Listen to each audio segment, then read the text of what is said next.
Sa ato mga kapuso, kanunay gayud bantayi ang inyong mga anak, ilabi na kun maligo sa suba, aron dili madisgrasya. Kay sama na lang sa nahitabo sa Bohol ni atong July 31. Uban ang usa ka higala, naligo ang 11 anyos nga si Pianeri Simpron sa Ipil River sa Trinidad, Bohol. Apan kalit kining nalumos, gumikan sa kusog nga bulog sa tubig. Suma pa sa Trinidad Police Station, miabot og 15 ka oras ang pagpangita sa mga sakop sa Trinidad Rescue Emergency and Action Team sa maong bata. Netong Webes na sa buntag, nakit-an ang bata nga naglutaw ug wa nay kinabuhi.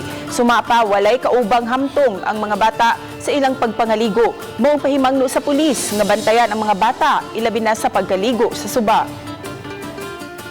Kasi yung bata hindi marunong lumangoy. Tapos yung galing sa high tide patungong low tide yung yung movement ng tubig. So malakas yung current ng tubig.